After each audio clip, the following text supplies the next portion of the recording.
This is one of the most complete smart money concepts lessons you will find online, designed to take you from a basic understanding of charts to how professional traders think and operate. In this video, we will break down market structure, price action trading strategies, and the liquidity concept in Forex trading, including buy-side and sell-side liquidity and external liquidity. You will also understand how volume analysis in Forex trading and the DOM reveal what is happening behind price, and how this connects with supply and demand trading strategy and higher time frame Forex trading. By the end of this lesson, you will have a clear framework to approach the market using a liquidity trading strategy, whether your focus is scalping trading strategy or a more structured and consistent approach. So, if this type of content is valuable to you, remember to like the video, subscribe to the channel, and enable notifications so you don't miss the upcoming lessons. And feel free to share in the comments which topics you would like us to explore in future videos. You will also find links to our trusted partners in the description below. Using those links helps support the channel and allows us to continue producing this kind of educational content.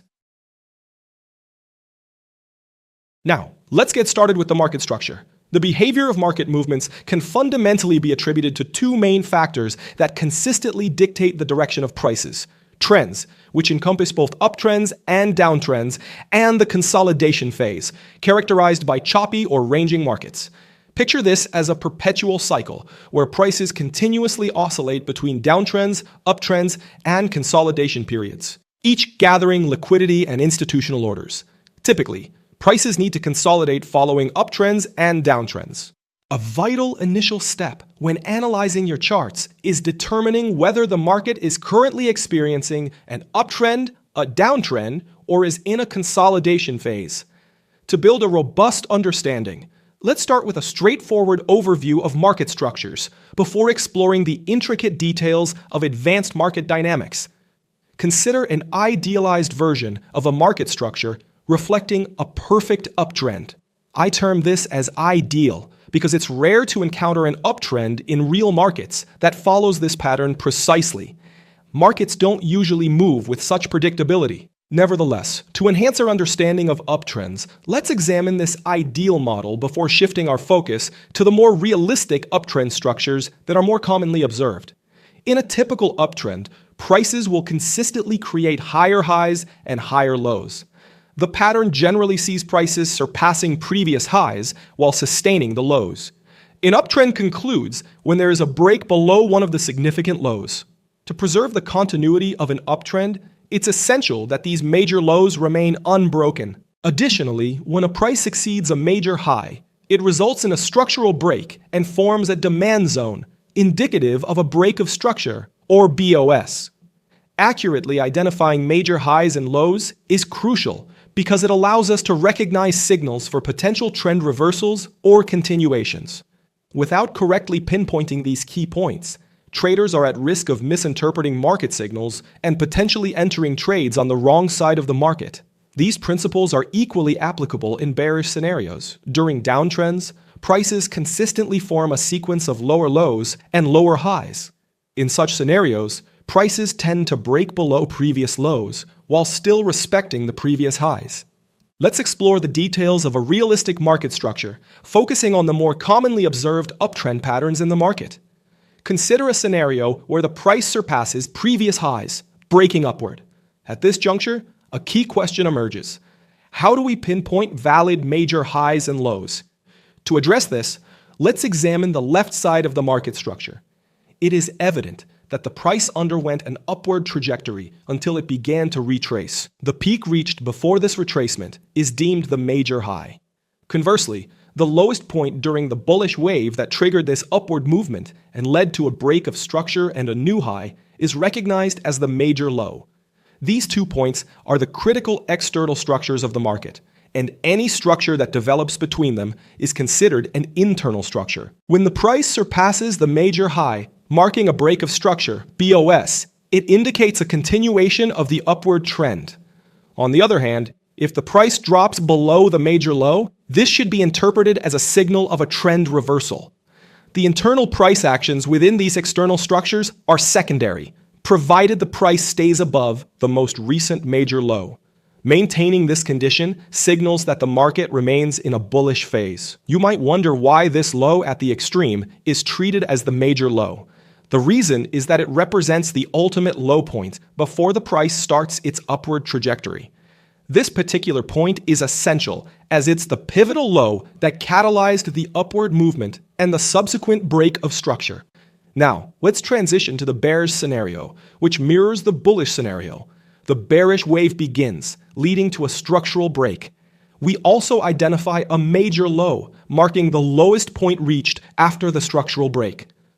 These 2 points, a major high and low, act as our external structures, while all structures developed between them are viewed as internal. Should the price break these major lows downward, it signals a continuation of the trend as illustrated here. Conversely, if the price climbs above the major high, this would be indicative of a potential trend reversal. In simpler terms, the internal price actions within these external boundaries are secondary, as long as the price remains below the most recent major high, signaling a bearish market. As the price retraces upward, it establishes a series of internal highs and lows within our defined trading range, yet it eventually ascends, breaking the recent major low downward.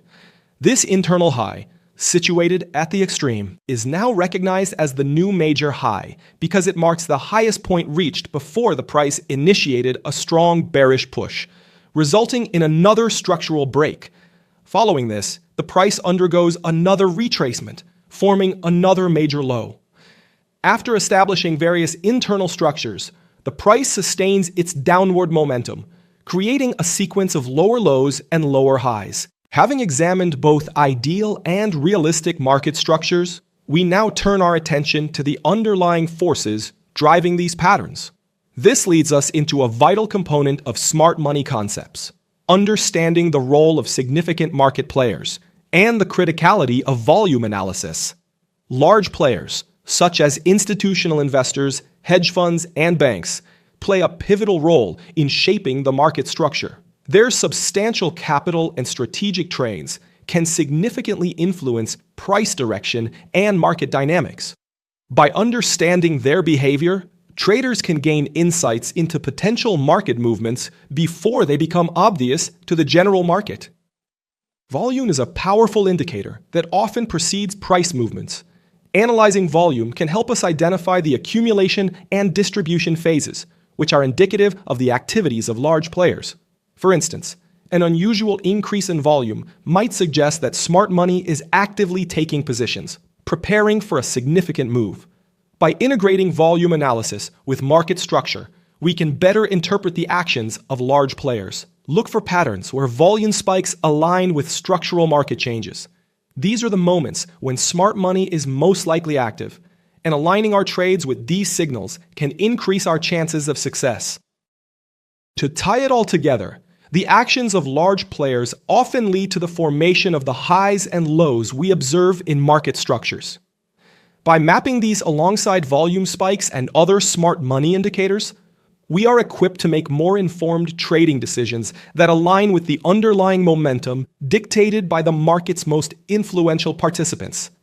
Now, let's explore another vital concept in market structure analysis, the break of structure, BOS. You might have come across this term in various trading tutorials, market structure videos, and handbooks. Typically, in a bullish scenario, a BOS is often simply described as a situation where the price surpasses a previous high. However, to accurately utilize this concept, specific criteria and rules need to be adhered to in order to confirm a valid break of structure. Let's dive into these key points and rules. A valid break of structure is confirmed when the price not only breaks, but also closes above the most recent higher high with the candle's body. This validation holds even if the price retraces downwards immediately after the break. In such instances, the market establishes a new major high and major low, defining a new trading range. Should the price then break this newly established major low heading downwards, it suggests a potential trend reversal, indicating a shift from a bullish to a bearish stance, a change of character, or CHoCH. Continuing our exploration, If the price breaks the previous higher high with a long wick or shadow, and the body of the candle closes below the high's range, and if the subsequent candle's wick does not exceed the first candle's wick, this does not qualify as a valid break of structure. In this instance, the resulting low is treated as an internal structure within the trading range. For a reliable indication of a trend reversal or a valid change of character, we need to observe the price breaking below the significant low at the extreme, rather than merely breaking above an internal high. Now let's consider a different scenario. If the price surpasses the recent higher high with a wick, and the body of the first candle closes below the high's range, but the subsequent candle's wick exceeds the first candle's wick, we then recognize this as a valid bullish break of structure. Here, a new major high and a new major low are established, outlining our updated trading range. The internal price action within this defined range is less significant, provided the price remains above our newly established major low, which signifies a bullish market. If the price later breaks this newly formed low downward, it then acts as a clear indicator of a trend reversal or a valid change of character. Transitioning to the bearish scenario, which mirrors the bullish one. For a bearish market structure to confirm a valid break of structure, the price must break and close below the most recent lower low with the candle's body. If the price breaks the newly created major high upwards, this signals a trend reversal, suggesting that control has shifted from sellers to buyers. Conversely, if the price breaks the recent lower low with a long shadow or wick and the candle's body closes above its range without the subsequent candle's shadow exceeding the first candle's wick, this is not considered a valid break of structure. To confirm a genuine break of structure, the price must close below the low's range with the candle's body. Moreover, if the subsequent candle's wick surpasses the first candle's wick and closes above the low's range, this then qualifies as a valid break of structure. We must also update our major low and major high accordingly. As long as the price stays below our newly established major high, the market is considered bearish. Only if the price breaks this new high upward do we acknowledge it as a valid signal for a trend reversal or a major change in character. Having explored various types and scenarios of break of structure patterns, and now possessing a solid understanding of what constitutes a valid BOS, let's delve into another key aspect of market structure mapping, the change of character, or CHoCH. The first step in identifying a valid change of character involves determining the general market direction, whether it's an uptrend or downtrend. Next, you need to highlight the valid breaks of structure on your price chart. In the bullish scenario, consider how the price forms a series of valid breaks of structure. The low and high that define these breaks are our major structures associated with the first valid bullish BOS. As previously noted, any price action that occurs between these two structures is deemed internal. Change of character patterns can be categorized into two types, minor and major. For instance, each time the price breaks any internal low, it signals a minor change of character. It's crucial to understand that a minor change of character alone should not be taken as an indication of a complete market structure shift. Here, we encounter a common pitfall in the market. Many novice traders who have not properly identified the market structure often misinterpret a minor change of character as a signal for a reversal in market direction. Believing that the bullish phase has ended, they might think it's an ideal time to enter a short position. Typically, they place their stop loss just above the internal high. However, contrary to their expectations, after a brief retracement, the price climbs again and continues its upward trajectory. This often results in hitting the stop loss of traders who took short positions. They frequently fail to understand why their stop loss was triggered by the price and tend to repeat this mistake. What they miss is a crucial detail. The price did not break the major low that would confirm a shift in market structure. They should not enter a short position until the price breaks the last major low to the downside. Their perceived change of character was invalid, and the price was merely in its retracement phase before resuming its primary upward direction. To capture a valid market structure shift signal, traders should patiently wait for the price to establish a major change of character by breaking and closing below the last major low that initiated the upward movement leading to the bullish break of structure. Furthermore, it's essential to remember that in a bullish scenario, a change of character pattern is only considered valid if the price breaks and closes below the last major low using the body of the candle. If the price breaks the most recent high with a long wick or shadow and then closes within the high's range, the change of character is deemed invalid and cannot be seen as a decisive market structure shift. This principle is mirrored in bearish scenarios. For a change of character to be considered valid and highly probable, the price must break and close above the recent major high with the candle's body. Any penetration merely by a shadow or wick is regarded as insufficient. Now that you understand how market structure is formed and how to identify valid breaks, the next step is to understand what happens when that structure starts to fail. Because every trend eventually reaches a point where momentum weakens, and that is exactly where the concept of change of character comes into play. What are the basics of change of character? A change of character, or CHoCH, occurs when the dominant market momentum begins to fade, signaling a potential transition in trend and order flow. This shift often marks the moment when buyers lose control and sellers step in, or vice versa. Technically, it appears as a break in the most recent structure, suggesting that the market environment may be changing. So, how do we identify a valid change of character in the market? In a bearish scenario, a change of character takes place when price breaks and closes below the most recent major low and the latest demand zone. The same concept applies to a bullish scenario. For example, when price is in an uptrend, consistently forming bullish structure breaks. A shift occurs when it breaks through the most recent major low within the demand zone, signaling the first change of character. The downward momentum then continues as price pushes through the next demand zone and higher low, resulting in a second change of character. This dual change of character suggests an impending shift in market structure. At this point, we can anticipate price entering a bearish order flow. Consider this crucial point. Every time a zone breaks, an opposite side zone automatically forms. Since the price has broken several demand zones, a supply zone has been created at the extreme. Therefore, our expectation is for the price to push higher toward the extreme supply zone. If the price reacts to this zone, we can enter the market by placing sell positions. Our anticipation for the price is to form successive bearish breaks of structures to the downside. Looking at the chart, we notice that after the mitigation of the extreme demand zone attributed to the change of character wave, the price reversed its direction, pushed lower, broke through, and closed below the newly generated lower low. Subsequently, the price formed a pullback, rose back up, reacted to another supply zone, and then continued pushing down, breaking another structure.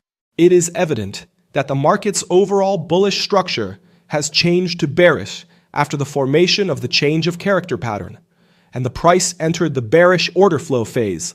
So a change of character involves changing the market's overall trend from bearish to bullish or from bullish to bearish. Let's consider another market structure where the price has formed a change of character by breaking and closing above a major high. Additionally, we see that the price breaks through this supply zone. It's noteworthy that the price has not left any unmitigated supply behind. As you can see, all the supply zones have been mitigated. This means that as the price breaks through the latest supply zone, it signifies the formation of a demand zone. As mentioned earlier, whenever a zone breaks, an opposite side zone is automatically formed. Therefore, a newly generated unmitigated demand zone emerges at the extreme. Considering this, entering a long position based on this demand zone is a viable option. There is a high probability that the price will return to this demand zone, react to it, and then change its direction to the upside. This expectation is supported by the prior formation of a bullish change of character, indicating an upcoming shift in the market structure towards a bullish trend. In this situation, the price has a great opportunity to retrace back down touch our newly generated demand zone, activate our pending buy order, and then push to the upside. Now let's move into the essential criteria and rules we need to consider to identify valid and high-quality change of character patterns in the market and understand how we can use them to our advantage. The first criterion to identify a valid change of character is higher time frame mitigation. A change of character is valid only if the price reverses and originates from a higher time frame supply or demand zone before breaking the recent major structure and initiating the change of character. If the price creates a change of character without interacting with a supply or demand zone, even with a valid candlestick pattern, it cannot be considered a valid change of character. This is crucial because it helps us identify high probability points of interest and valid reversal patterns, preventing us from falling into traps caused by false reversals and trading in the wrong direction. For example, consider a bearish market structure where sellers are in control. The price has formed a series of bearish breaks of structure and supply zones associated with these structure breaks. In the following scenario, we see that the price moved upwards after indicating a tiny rejection from the last supply zone. The price broke and closed above it. Here we are facing a common scenario that frequently occurs in the market. Many novice traders who haven't correctly identified the market structure often consider this upward movement as a change of character, a signal of a reversal in market direction. They believe that the bearish phase has ended and it's an ideal time to go long with the newly formed demand zone. They typically place their stop loss just below this new demand zone. However, contrary to their expectations, the price made a brief upward move, mitigated the upper supply, and then continued its bearish movement. This resulted in hitting the stop loss of traders who had taken long positions. They often failed to realize why their stop loss was triggered by the price, and unfortunately, they repeat these actions repeatedly. What they missed here is a crucial point. The price didn't reverse from any unmitigated demand zone. They shouldn't have entered a long position until the price reached a major unmitigated demand area. Their identified change of character was invalid, and the price only moved upwards to mitigate the upper supply zone. It used the last supply zone as an inducement zone to sweep more liquidity and gain more momentum to fuel its downward movement. This scenario highlights that without a proper understanding of market structure, you're likely to experience losses. Inexperienced traders could have avoided this if they had a better understanding of market sentiment. They would have noticed that their identified change of character was not valid because the price hadn't reached the higher time frame demand zone yet. Now, let's move into the next confluence criterion for identifying change of character with high probabilities: liquidity sweep.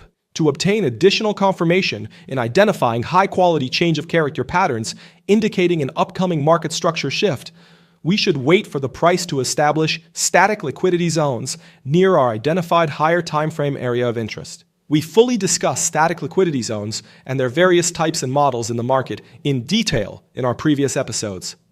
I strongly recommend watching those episodes carefully if you want to have a solid grasp of static liquidity zones and understand their profound impact on market price direction. However, let's have a quick breakdown of them here. As you know, static liquidity refers to the specific zones in the market where a large pool of money is resting, such as stop losses, buy or sell orders, and can also be found in various areas on the price chart. When we talk about static liquidity, there are a few patterns that show up all the time in the market, and they're super practical to spot. I'm talking about things like equal lows, equal highs, and dynamic trend lines. Each of these fits into some classic chart formations you've probably seen before, like double bottoms, double tops, sometimes even triple tops or bottoms, and of course, those bullish or bearish trend lines that everyone draws. Now picture this. We're looking at a higher time frame, say the 15-minute chart. Price is clearly in a downtrend, and you can see it breaking structure to the downside again and again, forming those BOS breaks of structure. After tapping into the previous supply zone, the price reversed and created an unmitigated supply zone, awaiting mitigation. Now the price is pushing to the upside.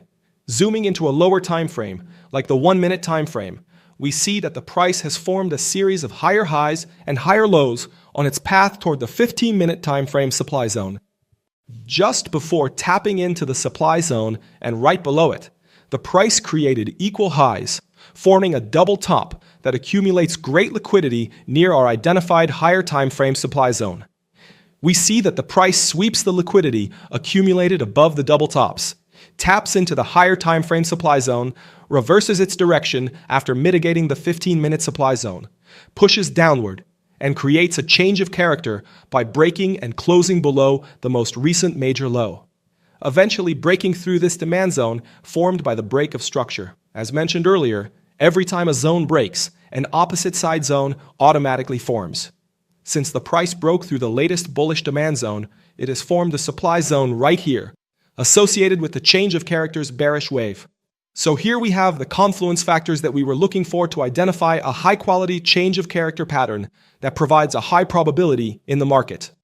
After mitigating the higher time frame supply zone and conducting a liquidity sweep in the current time frame, a change of character formation occurs. In the next step, we can place a sell limit order at the lowest point of the newly generated supply zone, setting the stop loss a few pips above the highest point of the zone. For the take profit, we can either set it at the unmitigated demand zone of the higher time frame or target the current time frame swing low. Recognizing a liquidity sweep pattern before the price reaches our identified area of interest is crucial. This pattern confirms the strength of our supply-demand area. We use liquidity sweeps as a confirmation factor. The idea is simple. The market requires liquidity for momentum. If the price doesn't sweep liquidity before a key level, it often uses that zone as liquidity to fuel its momentum. As a result, if the price taps into a higher time frame supply or demand zone without sweeping liquidity and subsequently shows a rejection, then also creates a change of character pattern on the lower time frame, there is a high chance that the price will continue moving in the opposite direction of the newly generated change of character. This can also trigger stop losses of traders who entered the market expecting that the price would change its primary direction after the emergence of the change of character pattern. Now, let's proceed to the next criterion, which is the double zone breakout. For a change of character pattern to be more effective with a higher chance of success, the price should break and close below or above two successive supply or demand zones along its path. For example, in this scenario, if the price breaks through this demand zone, we have a double zone breakout because the price breaks out of two successive demand zones with a bearish single leg movement.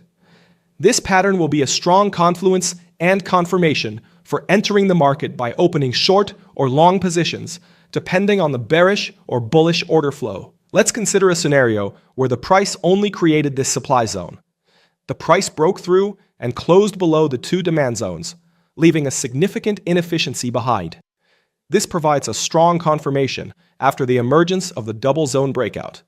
Subsequently, a newly generated strong supply zone forms at the extreme. In this case, we can place a sell limit order at the extreme demand zone because the price has a great chance to return, fill the inefficiency left, fulfill the orders, tap into the order block, mitigate the supply zone, and then push to the downside. Considering the concept of a double zone breakout or even multiple zone breakouts in your trading will enhance your confidence in your trading journey, making you more certain about your trades.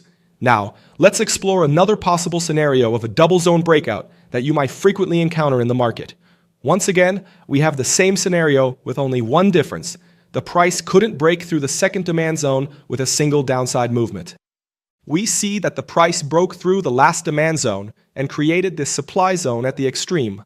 Then, the price experienced a temporary pause and a pullback, but it couldn't mitigate the extreme supply zone. Instead, it formed a liquidity pool by creating a double top. Subsequently, the price pushed to the downside and broke out of the next demand zone. Since a demand zone has been broken, a new opposite side zone will be created, which is this supply zone. As mentioned earlier, the upper supply zone is the extreme one, and the second supply zone, located a bit lower, is called the decisional zone.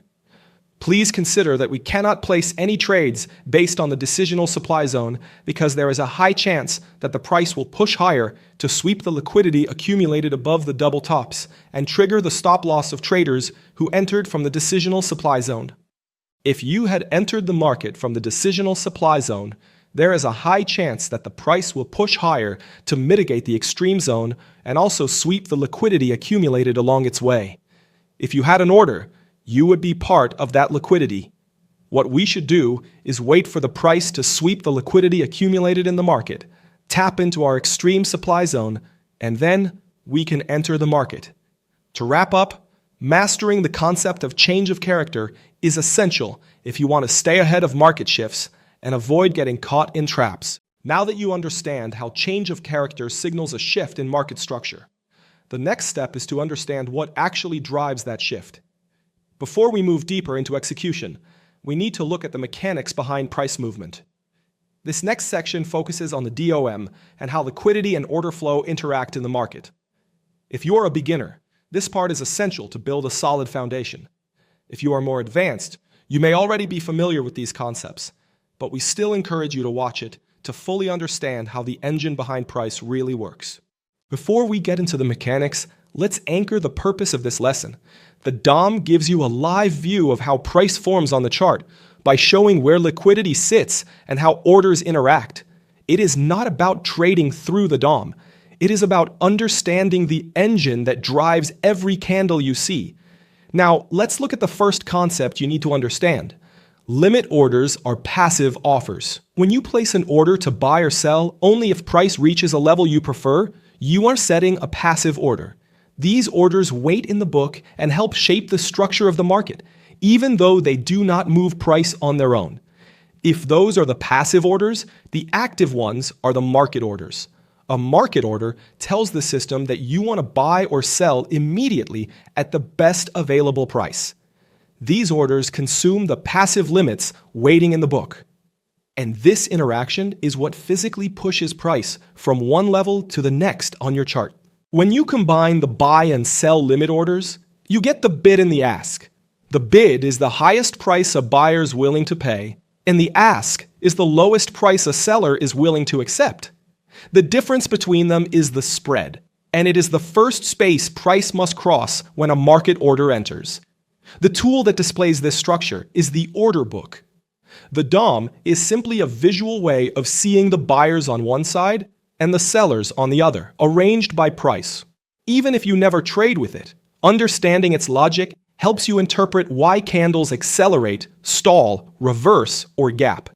To bring everything together, we have the concept of liquidity. When the order book contains large clusters of limit orders across different price levels, the market becomes more stable and harder to move. When liquidity is thin, even a moderate market order can shift price quickly and create dramatic movements that confuse beginners. These concepts form the foundation of how the depth of market explains price movement.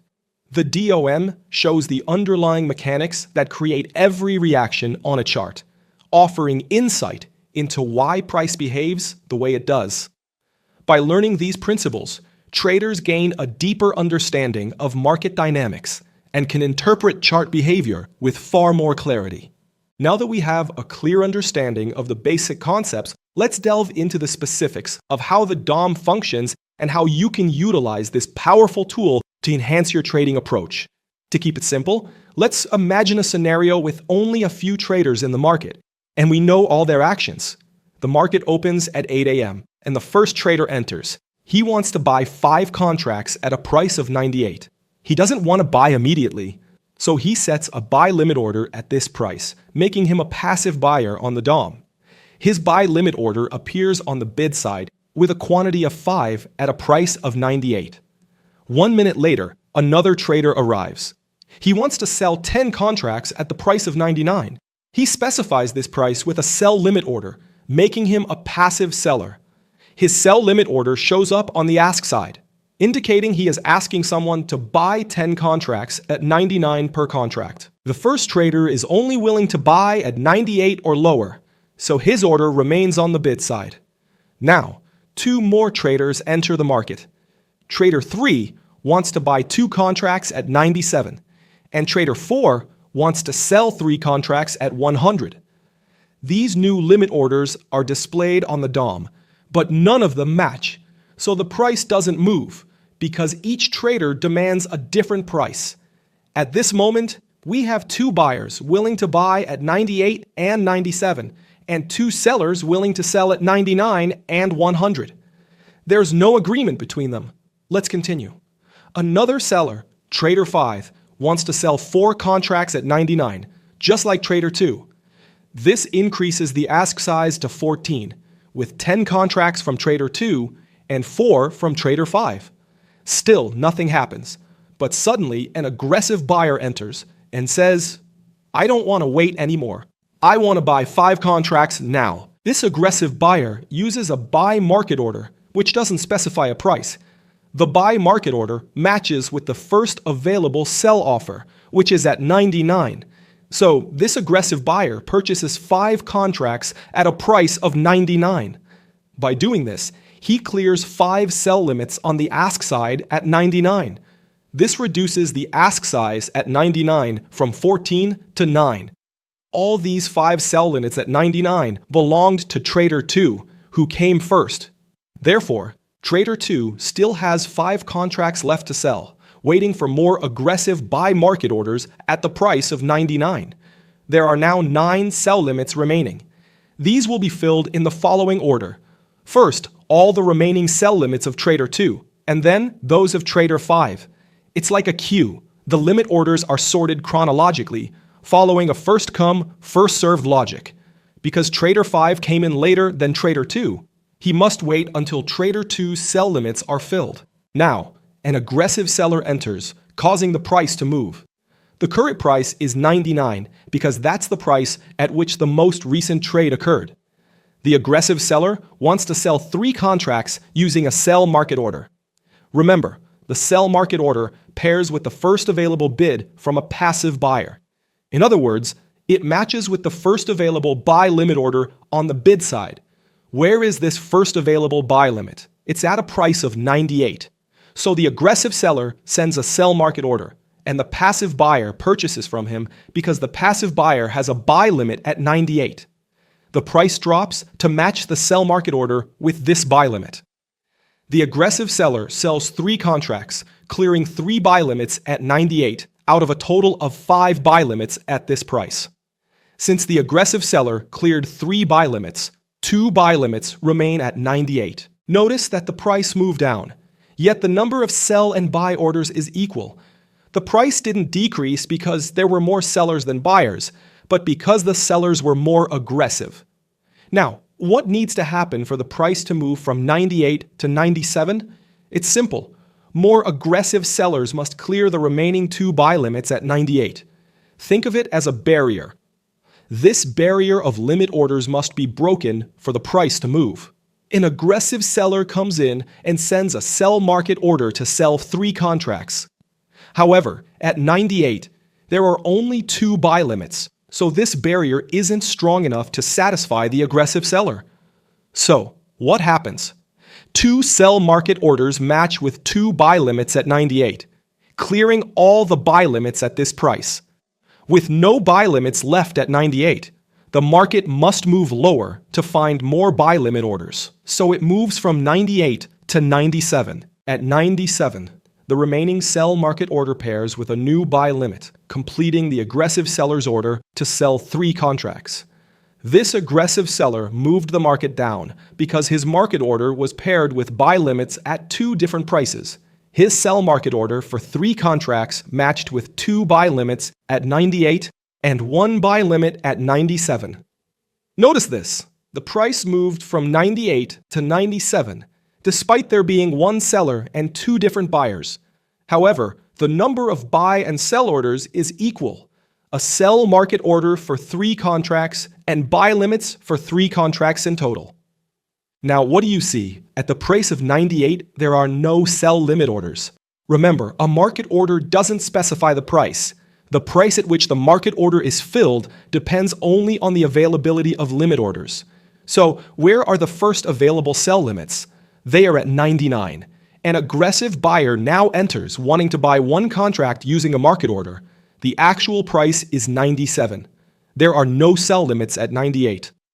And the first available sell limits are at 99. Despite the actual price being 97, the aggressive buyer is filled at 99 because that's where he finds someone to buy from. He moved the market up from 97 to 99 because there was no liquidity at 98, no sell limit orders. So the market skipped this price and moved straight to 99. This is called a gap. The market gapped up from 97 to 99. The aggressive buyer experienced what's known as slippage. He bought at a worse price than he expected. He sent the buy market order when the actual price was 97, expecting to be filled at 98, because logically there should be some sell limits. In reality, there were no sell limits, so the market gapped up, and he bought at 99. This means he got a worse price and experienced slippage. So in this situation, there was one buyer and one seller, one buy market order and one sell limit order, and the price moved from 97 to 99. Now, let's look at the final situation. A big trader comes in wanting to buy 15 contracts. Meanwhile, more passive sellers have appeared and sent their limit orders into the market. The last price is 99, the price at which the most recent trade took place. This is the price the big trader sees when deciding to send his order into the market. This big trader uses a buy market order to purchase 15 contracts. By doing this, he moves the price from 99 to 103. You can see how his market order for 15 contracts was paired. Take a moment to observe this. There was one buyer and many sellers, and the price moved by 4 points. However, the quantity of buy and sell orders was equal. 15 contracts to buy and 15 contracts to sell. This is always equal, and this is how the price moves. However, in reality, such a big trader is likely to use a limit order to open a trade because he trades such large positions that the potential slippage when using market orders is significant. To sum it up, the price moves in relation to market orders and available limit orders. These limit orders act like a barrier. When this barrier is not strong enough to satisfy market orders, the price moves. However, the number of buy and sell orders is always equal. For example, in this last scenario, the price moved from 99 to 103 with 15 buy market orders and 15 sell limit orders. In conclusion, understanding the depth of market, DOM, is essential for any trader looking to gain insights into market dynamics and price movements. The DOM provides a detailed view of limit orders and market liquidity, helping traders identify potential support and resistance levels. By distinguishing between passive order flow, limit orders, and active order flow, market orders, traders can make more informed decisions and improve their trading strategies. By analyzing the DOM, traders can better understand how prices move in response to the interaction between buy and sell orders. This knowledge enables traders to anticipate market movements and adjust their strategies accordingly. Remember, the key to successful trading lies in understanding the mechanics of the market and using tools like the DOM to gain a competitive edge. Now that you understand how the DOM explains the mechanics behind price movement, we can go one step further. Earlier in the video, we introduced the concept of liquidity. Now we are going to break it down in much more depth, focusing on how it actually forms, where it sits on the chart, and how the market uses it to move. Let's begin with a basic introduction to smart money and the fundamentals of smart money liquidity, and see what the exact definitions of these terms are. Imagine that major financial institutions, often referred to as smart money, are interested in purchasing a currency pair. To do this, they require a significant number of sellers and corresponding sell orders in the market. This is essential because without available sellers, no transactions can take place. Therefore, smart money needs to trigger the stop-loss orders already present in the market to execute their buy or sell positions. It is often speculated that smart money may manipulate the market, creating scenarios that deceive traders into believing they have a clear understanding of price action. This situation can create an illusion among retail traders, making them believe they are trading on the right side of the market. However, contrary to their expectations, the market moves in the direction of their stop-loss levels, and after triggering these stops, it resumes its normal trend. To thrive and succeed as a profitable trader, identifying liquidity on the chart is essential. These areas, where significant volumes of orders are present, provide valuable insights into market dynamics and help prevent substantial losses. Liquidity can be classified into two types: static liquidity and dynamic liquidity. Let's briefly explain both. Dynamic liquidity refers to the factors that influence market direction and movement. In simpler terms, it represents the elements that drive market movements. To better understand this, imagine a market structure like a rally wave, consisting of a high and a low. These highs and lows represent external liquidity. External liquidity pertains to the highs and lows within a rally wave.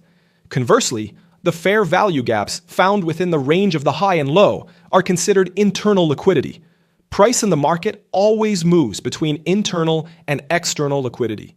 Think of it as a continuous cycle where price moves either from internal to external liquidity or from external to internal liquidity. Looking at this schematic figure, it shows a rally wave moving upward, sweeping the external liquidity gathered above the previous high. After this, the price shifts toward internal liquidity, indicated by this fair value gap, to fill the gaps left behind from internal liquidity. The price then transitions back to the external phase. Essentially, the price moves from the fair value gap to external liquidity by sweeping the liquidity above this high. With the external liquidity swept, the price then aims to balance by targeting internal liquidity. This causes the price to drop and fill the most recent fair value gaps. Shifting our focus, let's examine the details of static liquidity. Static liquidity refers to specific zones in the market where a large pool of money is resting, such as stop losses or buy and sell orders. When a trader gets stopped out of a position, the market absorbs the funds associated with that stop loss. Recognizing a liquidity sweep pattern before the price reaches our point of interest is crucial. This pattern confirms the strength of our supply or demand area. We use liquidity sweeps as a confirmation factor. The idea is simple. The market requires liquidity for momentum. If the price doesn't sweep liquidity before a key level, it often uses that zone as liquidity to fuel its momentum. Static liquidity can be identified in various areas on the price chart, such as below equal lows and above equal highs, above swing highs and below swing lows, below or above dynamic trend lines and channels, inside order blocks, below or above support and resistance levels, in Fibonacci retracement levels, and near the daily candle's body and wick. Having a solid grasp of static liquidity zones reveals their profound impact on market price direction. Neglecting them can lead to substantial losses. Some of these zones and patterns are especially important as they are widely recognized by traders, attracting more stop loss and pending orders, increasing the likelihood of price moving toward them to absorb liquidity. Now let's focus on practical liquidity patterns and scenarios that are more likely to drive price movements compared to other liquidity zones. Identifying these zones on our price chart enhances the reliability of our trading strategies, improving the probability of successful outcomes. The first practical liquidity pattern we should consistently seek in the market is characterized by equal lows and equal highs. As the term suggests, when the price establishes internal lows at the same level, we identify it as an equal low. Similarly, when the price forms internal highs at the same level, it's recognized as an equal high. Equal lows and equal highs fall into two distinct categories: double bottom or double top, and triple bottom or triple top patterns. Now let's delve into the specifics of each pattern and explore the psychology behind their formation within the market. Let's begin with the bullish equal lows double bottom patterns. Imagine a scenario where the price creates a bullish break of structure, pushes upward, and then retraces back down, failing to reach the demand zone generated by the bullish wave. Instead, the price forms an internal low. It attempts another push upward, but the bullish momentum is insufficient to break the recent major high. Subsequently, the price experiences another pullback and can't break the recent internal low, resulting in the formation of a double bottom. During this phase, many retail traders who base their trades on chart patterns enter long positions upon identifying the double bottom pattern. They place their stop loss orders just below the equal lows, creating a significant liquidity pool. Consequently, the price experiences an upward rally movement driven by the buying pressure from the retail traders who entered long positions. As you are likely aware, smart money often manipulates the market, crafting scenarios that mislead traders into thinking they have a clear understanding of price action, only to lead them into traps to trigger stop losses and generate additional momentum. To gain a better understanding of the market manipulation methods that frequently occur, let's draw a bullish trend line by connecting the recent lows in the market. Many retail traders who use trend lines for trading view this bearish pullback as a breakout from the bullish trend line. They eagerly wait for the price to pull back, providing them with a selling opportunity. They believe that the market's bullish momentum has ended and the bulls have lost control when the price breaks below the trend line. These traders enter the market by taking short positions. As the price retraces upward, they also set their stop-loss orders just above this internal high.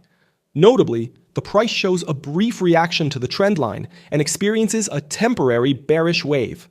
This reaction induces more traders to enter the market by opening short positions and placing their stop-loss orders above the recent internal high. This creates a perfect buy-side liquidity pool waiting to be cleared by the market. Subsequently, we see the price push higher, clearing the buy-side liquidity that it accumulated above the internal high. Now we have a demand zone located at the extreme alongside a substantial liquidity pool generated by the stop losses of retail traders. In this scenario, there is a high probability that the price will retrace, clear the liquidity below the equal highs, then touch the demand zone before reversing and resuming its primary direction. Therefore, our current approach is to patiently wait for the price to clear the liquidity below the equal lows and touch the demand zone. This offers the confluence factor we seek before entering a position. Consequently, we can initiate a long position from this demand zone as the market has already collected the stop losses of retail traders, and there is no further need to collect more stop losses. As a result, after the liquidity sweep, we can confidently enter a trade. Now, let's look at an example. Here we have an uptrend, where the price has formed bullish breaks of structure. Within this context, we can identify two potential demand areas where the price could potentially reverse and continue its bullish trend. However, the key question is, how can we determine which of these zones is safer to trade and more likely to be respected by price? As discussed earlier, we only consider a zone as valid for trading if a liquidity sweep pattern has occurred below or above it. In this case, I will not consider this decisional order block as my point of interest because the price did not sweep any liquidity before reaching it. Instead, I view it as an inducement area that provides a liquidity pool below it in the market.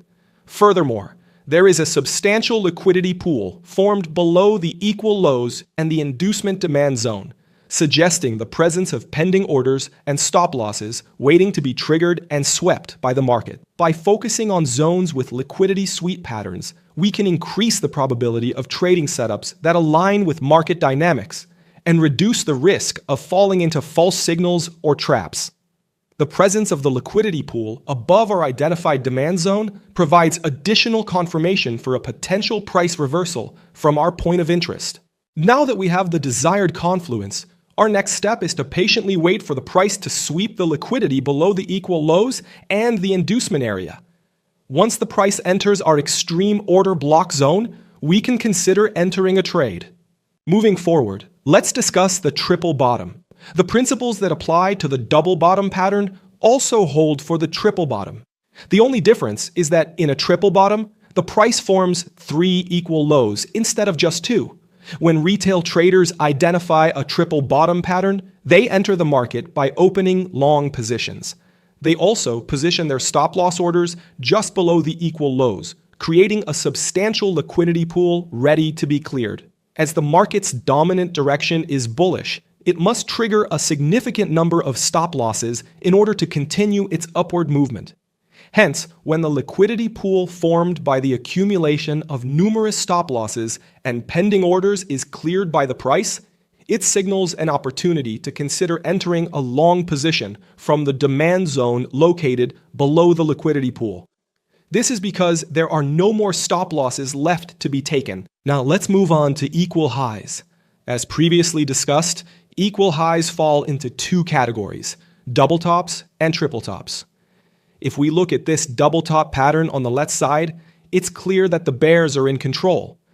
After breaking the recent structure to the downside, the price rallied back up and formed two equal highs near the unmitigated supply zone associated with the bearish wave. The existence of these equal highs created a substantial liquidity pool above them, consisting of the stop losses of retail traders who had entered the market by taking sharp positions after identifying the double top pattern. In this scenario, it's highly likely that the price will move back up, clear the accumulated liquidity above the double tops, trigger the sell stop losses, touch the supply zone, and then reverse to continue its bearish movement.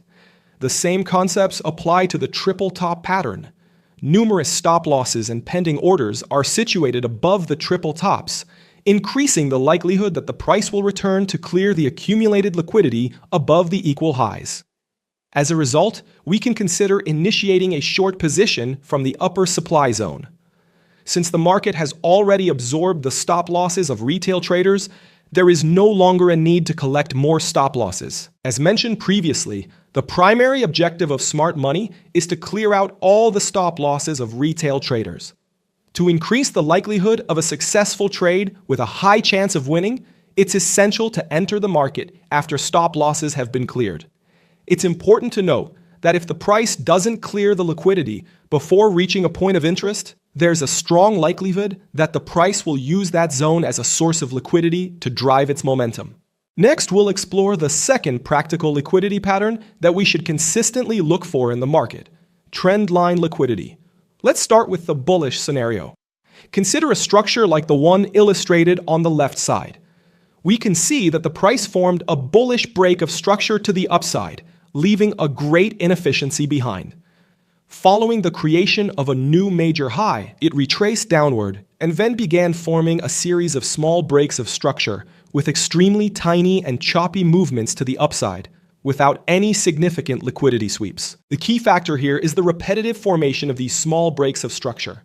In this scenario, the price is slowly moving upward while forming new, higher highs and higher lows that are in close proximity to each other. As a result, a trend line is generated by these minor highs and lows. Retail traders who rely on trend lines and chart patterns enter the market every time the price touches the trend line, placing their stop losses just below it. This approach results in the formation of a substantial liquidity pool, positioned just below the trend line, waiting to be cleared by the market. Consequently, numerous stop losses are closely aligned with the trend line and are positioned by retail traders. In this scenario, it's highly likely that the price will push back down to clear the liquidity below the trend line, triggering the stop losses of retail traders. It aims to fill the inefficiency left behind and then tap into the demand zone situated at the extreme. This presents an opportunity to consider entering a long position from the demand zone situated below the liquidity pool. Since the market has already activated the stop losses of retail traders, there's no longer a need to collect more stop losses. The main purpose of the smart money concept is to enter the market only after the retail side's liquidity has been cleared. Hence, we should enter a position only when we identify a liquidity sweep on the retail side. Now let's move on to the bearish trendline scenario. The same concept applies to the bearish trendline.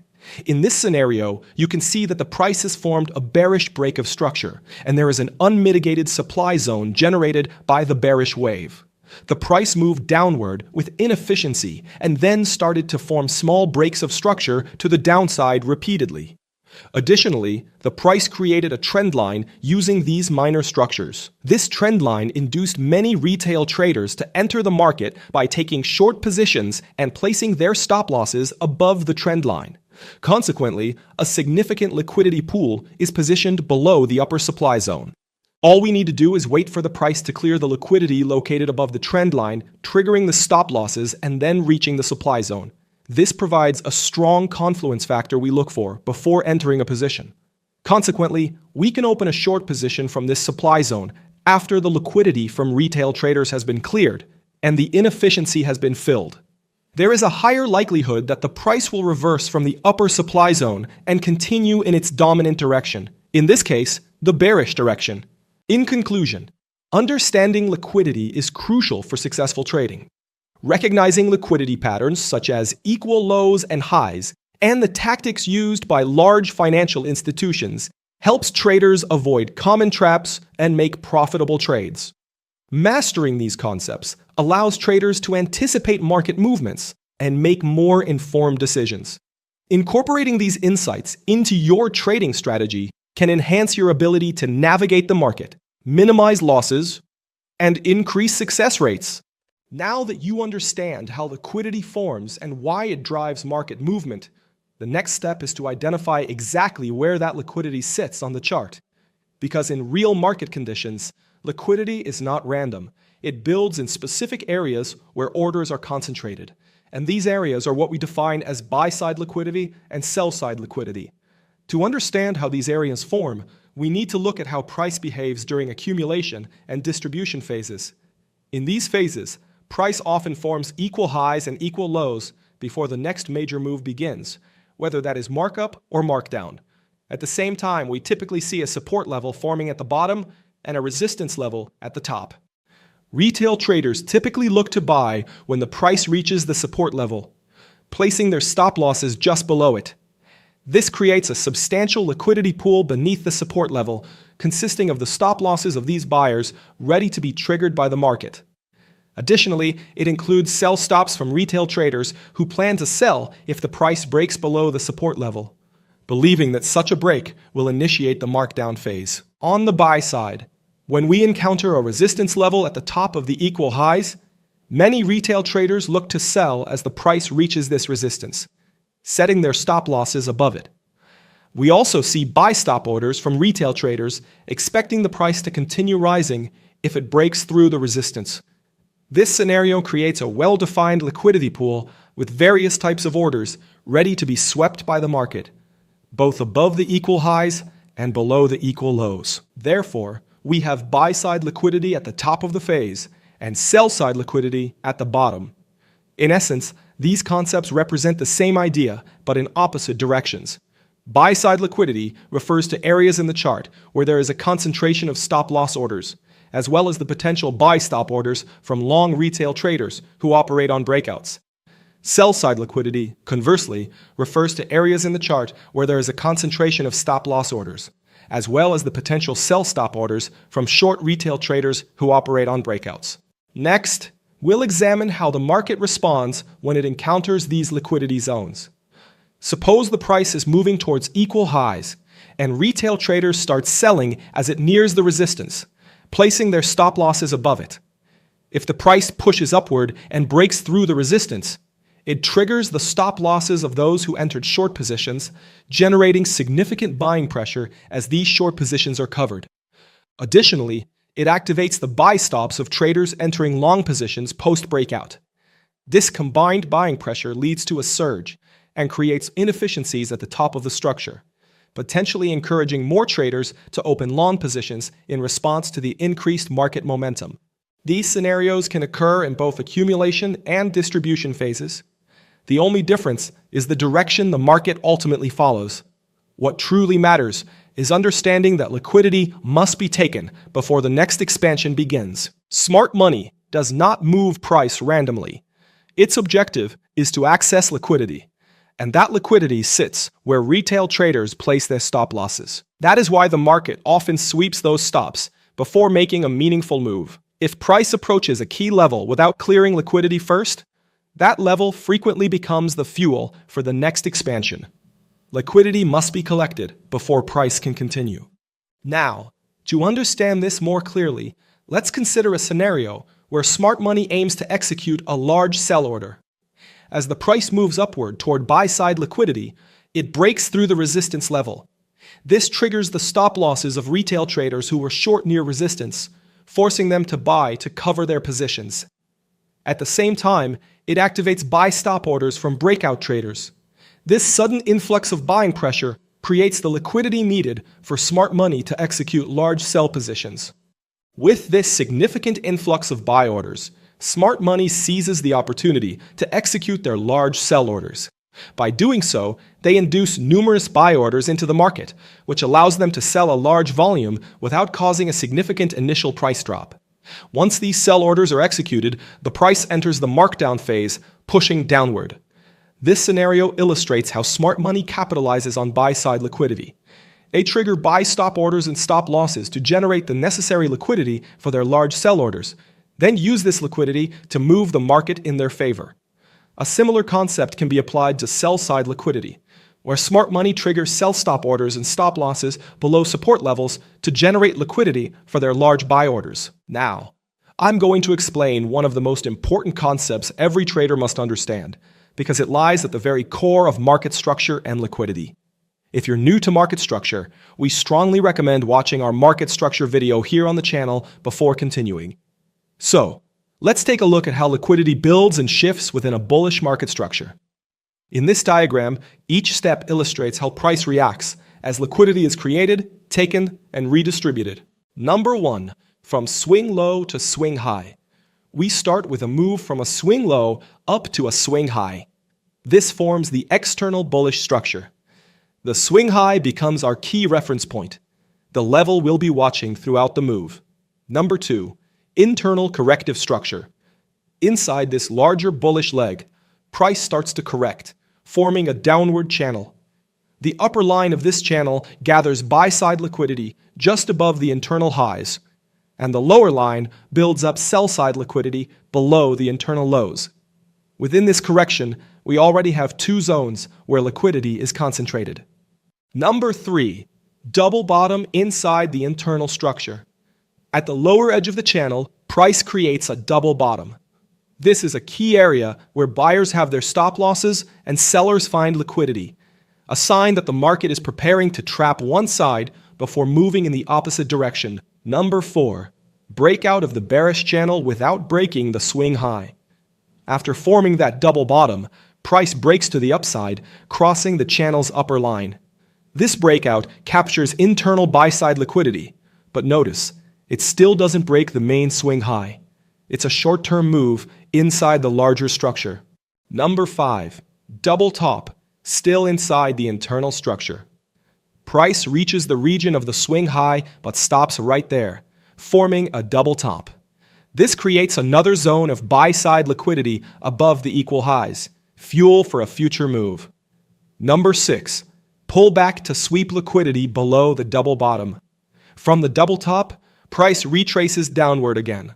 This movement clears sell-side liquidity, taking out stops below the channel and under the previous double bottom. It also traps those who bought the earlier breakout, cleaning the market before the real move begins. Number 7. Bullish reversal and break of structure. After collecting liquidity from the bottom, price reverses upward with strength. This time, it breaks through both the double top and the swing high. That breakout confirms a break of structure in favor of the broader bullish trend. It's often explosive because buy stops from short sellers are triggered, along with new buy orders from breakout traders. Finally, confirmation of the higher high. With this breakout, a new higher high is formed. The external bullish structure is now confirmed, and the internal redistribution phase is complete. Now, with this visual and theoretical understanding in place, let's move to practical identification using candlestick patterns and chart scenarios. We've already discussed how equal highs and equal lows serve as buy-side and sell-side liquidity. Next, we'll focus on swing points as potential liquidity areas. From a candlestick perspective, a candlestick swing low occurs within a 3-candle sequence and represents the lowest low point situated between two higher low points in the adjacent candles. So, in this 3-candle sequence, we have a low point with a higher low to its immediate left and another higher low to its immediate right, making this point the proper swing low. Similarly, a candlestick swing high occurs within a 3-candle sequence and represents the highest high point situated between two lower high points in the adjacent candles. So what's the theory behind identifying these areas? If someone takes a long position, in this case the first scenario on the green candle area, they are likely to place their stop loss at the recent swing low. Likewise, if they open a short position, in this case, the second scenario on the red candle area, they are likely to place their stop loss at the recent swing high. With this understanding, the resting sell stop orders located below the swing low are referred to as sell-side liquidity. The resting buy stop orders accumulated above the swing high are called buy-side liquidity. It's crucial to identify these zones in our market structure mapping because smart money is always looking to push the price below or above these areas to activate their pending orders in the market. Understanding these dynamics can help traders anticipate potential price movements and make informed trading decisions. By recognizing these patterns and liquidity zones, you can gain a strategic edge in the market, positioning your orders more effectively and improving your chances of success. When you understand where buy-side and sell-side liquidity sit, the market stops looking random. Every breakout and reversal becomes a movement toward liquidity. And once you can see that clearly, you begin trading with structure instead of emotion. Now that you understand where buy-side and sell-side liquidity sit, the next step is to see how the market reacts when it reaches those areas. Because these reactions are what form the zones we know as supply and demand. Let's start with the basics, understanding support and resistance. Support and resistance are zones where the price has reacted previously and may react again in the future. On the chart, you can see the price pushing up, hitting a certain area, and reversing. This area is known as resistance, indicating that sellers have initiated short positions while buyers have closed their long positions, causing the price to reverse. Similarly, when the price pushes down, hits a particular area, and reverses, it creates a support zone. This indicates sellers closing their short positions and buyers opening long positions, which causes the price to reverse from this area. Next, let's discuss why we should mark these zones on the chart. Here are 3 crucial reasons. First, levels where the price has previously reacted are likely to be rejected again, so we observe these levels closely for potential rejection. This helps set profit targets, especially if they are key levels on higher time frames, as even minor reactions here can lead to major reversals in lower time frames. Second, determining market direction. When the price breaks through a resistance level, it shows that buyers have overpowered sellers, indicating bullish momentum and a potential upward continuation. Similarly, breaking below a support level indicates bearish momentum, so we align our trades with the dominant trend. Identifying the direction is the first step when we open the candlestick chart. Third, identifying liquidity. We know that when the price reaches support and resistance levels, price action traders seek trading opportunities. Break and retest traders will buy if they see rejection signs in the zone, placing their stops below this level, anticipating upward continuation. If there isn't enough liquidity to push the price higher, the market might break below this level, grab the liquidity, and continue rising. So having our entry below this level can provide double confirmation of the moves we anticipate. Traditional support and resistance are also considered liquidity areas. Now let's explore supply and demand in smart money concepts. Supply and demand areas form when smart money enters the market, causing significant price movements. A demand zone cannot be identified when multiple small candle rejections occur, but a valid demand zone is confirmed by large candles indicating strong buying pressure. These momentum candles suggest the presence of large institutions, banks, and hedge funds, essentially the smart money in the market. Similarly, a valid supply zone forms when there's aggressive bearish momentum. So how do we gauge the aggressiveness of price movements? By identifying fair value gaps on the chart.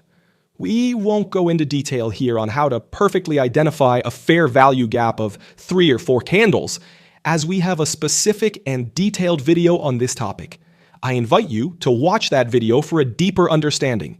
Continuing on, the larger the gap, the more aggressive the movement, indicating an imbalance between buyers and sellers and the entry of significant money into the market. Typically, prices revisit these areas to fill orders left behind, restoring balance.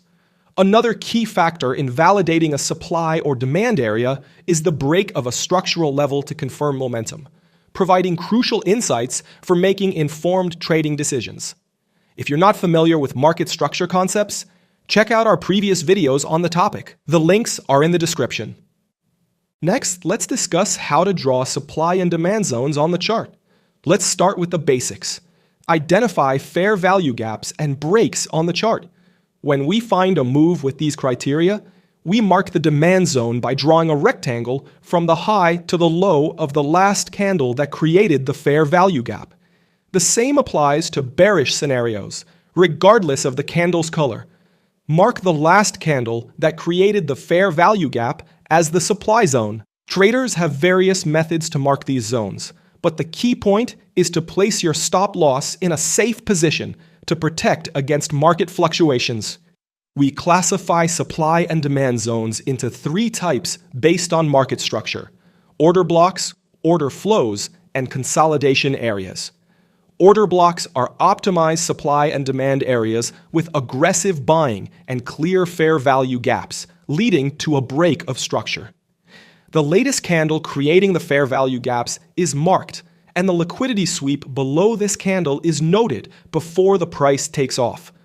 When placing a buy limit at this order block, the stop loss should be below the wick where the movement started, incorporating this area into the order block zone. As the price corrects, we enter positions when trading opportunities arise. If the last candle creates inefficiency, we place the stop above the swing high for protection, expanding our trading zone and stop. Sometimes, order blocks form with opposite colored candles in the midst of heavy movement, utilized by institutions and big players to fill remaining orders. We consider these order blocks and look for trading opportunities upon the price's return to these levels. Next, let's discuss the second type of supply and demand zone: order flow. Order flow represents areas where buying or selling pressure built up before an aggressive market movement. The bullish order flow is where the last bearish pressure occurred before the bullish move, and vice versa for bearish order flow. These areas are crucial in smart money concepts. For example, a move creating fair value gaps and breaking structure includes the last bearish momentum before a drastic move, forming a large zone often containing an order block. Monitoring market structure closely is vital for optimal trade execution. Finally, consolidation areas are key supply and demand zones. These occur when buyers and sellers lack the strength to drive the market into a trend, causing the price to oscillate within a range. Liquidity accumulates, potentially leading to a breakout. Consolidation zones become crucial supply or demand areas for traders, provided there is an imbalance. For instance, if the price consolidates during the Asian session and London liquidity enters, this consolidation zone becomes an ideal demand zone for long opportunities. The stop is protected above the zone, with multiple targets set. Similar to order flow areas, consolidation zones can be large, requiring careful trade entry to avoid an extensive stop loss. Now, let's explore some techniques to enter trades at better prices. We aim for trades with at least a 1-to-2 risk-to-reward ratio before reaching the first target, usually the latest high. Setting entry at the start of the order block and placing the stop below the swing low provides breathing room for the price. For larger order blocks, position the stop below the zone's end. 2 entry techniques are useful for large order flow or consolidation zones. First, enter at the middle of the zone with the stop below, reducing the stop by significant pips. This optimizes entry and exit points. Second, wait for confirmations in lower time frames. Our preferred method, since even strong trading zones might break. We've covered various lower time frame entry techniques, like change of character entry or retracement levels. When the trading zone is large, we require more confirmations, as the market tends to take out early buyers and sellers. Entering a large demand or supply zone often results in false signals before reversal. Hence, double confirmation is necessary. After a change of character in a downtrend, if the price breaks previous market structure highs, indicating a possible reversal, we look for rejections from the recent demand area. If false, the market continues lower. Double confirmation involves waiting for the price to break the new high and form a new structure level, ensuring the change of character and structure continuation. As usual, let's open the chart for a step-by-step analysis of trade opportunities. On the 1-hour chart, Breaking above a key level suggests upward continuation. Fair value gaps show bullish momentum, and the order block offers a perfect long opportunity. Zooming out to the 4-hour chart, we see a critical higher time frame level often rejecting the price. However, weakening rejections indicate a possible break to the upside. The anticipation is for the price to hit the recent highs, even if a reversal occurs. So, we open a buying position on this order block, placing the stop below and targeting the latest high.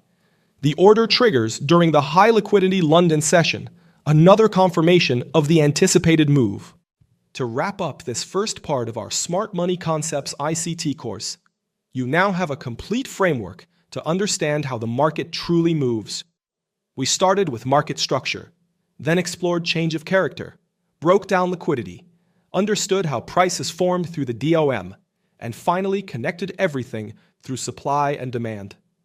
When you put all of these concepts together, the market stops looking random. You begin to see how price moves from one area of liquidity to another, how structure forms and shifts, and how to align your trades with that flow. This is the foundation of how professional traders read the market.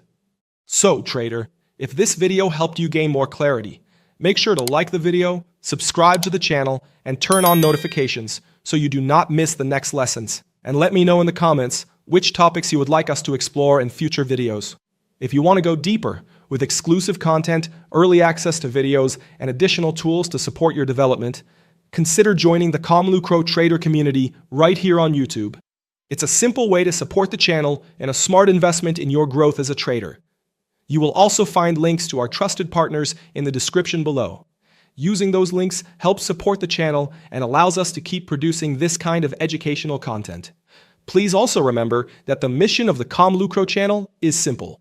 We help traders build clarity, confidence, and structure, so every decision is made with discipline and intention.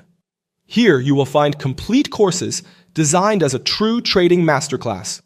We teach liquidity, market structure, higher time frame analysis, and supply and demand, always focused on understanding price and executing with a professional mindset. We also cover trading psychology, risk management, and long-term consistency, because trading is not just about charts.